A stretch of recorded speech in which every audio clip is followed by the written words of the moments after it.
Read by Gemma Whelan and Adam Newington.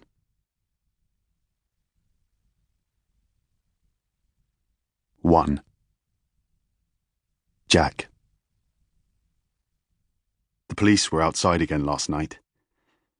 I watched them in the alleyway from the spare bedroom window. They couldn't have seen me. I'm fairly sure they couldn't have seen me. And anyway, so what if they had? It's not like I was doing anything wrong. It's perfectly natural, isn't it? Like the way motorists slow down to get a view of an accident. Probably the police would have assumed it odd if I hadn't been watching.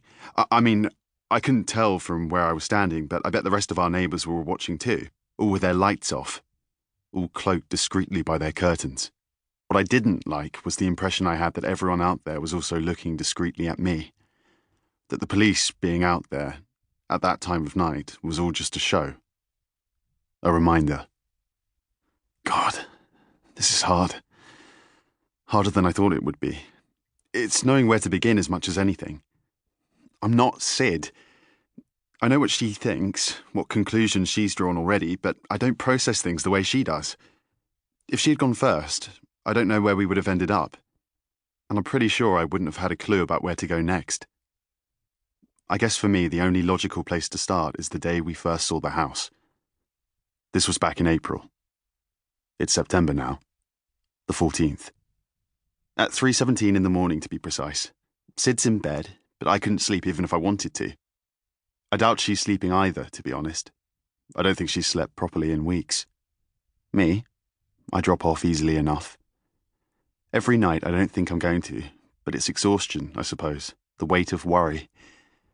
Tonight, though, our decision made, I just wanted to get on with it.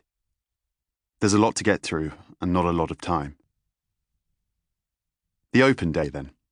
I suppose it has to be, though there's very little about the day itself that was unusual. I recall how busy it was, how many people, when the time came, narrow-shouldered their way through the front door, because there was a queue, you see. Not a line, but one of those messy, I was here first scrums you see at bus stops.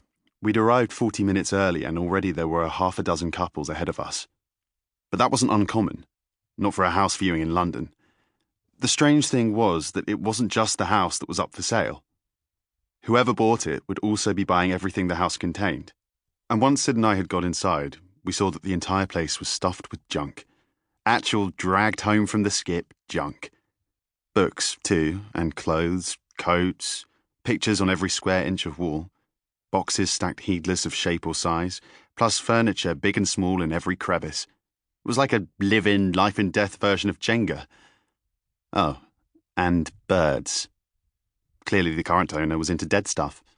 Taxidermy, doing it, hoarding it, I couldn't tell. There was a hawk, a seagull, even a pigeon amid the scattered flock. Sid must have noticed them too. I remember being surprised she didn't turn around the moment she did and walk straight out.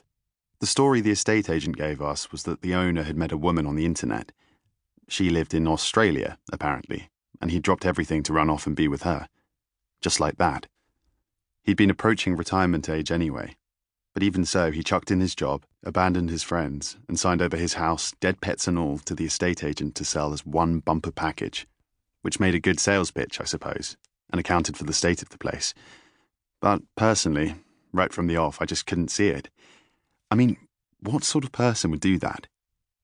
And setting the storybook explanation aside for a moment, why? So, yes, that was odd. And for me, more than a bit off-putting. Maybe it wouldn't have bothered me so much if I'd fallen for the house itself.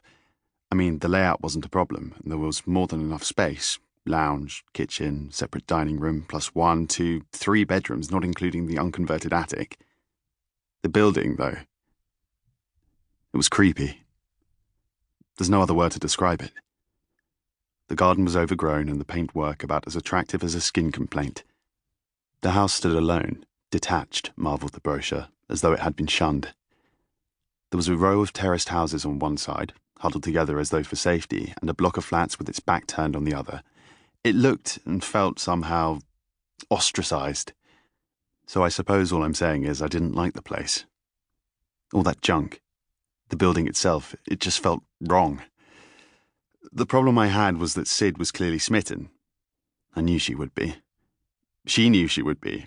It was Sid who'd found the house on the... To keep listening to this audiobook, I've left you a link in the description so you can do it, at no cost thanks to Audible's 30-day free trial.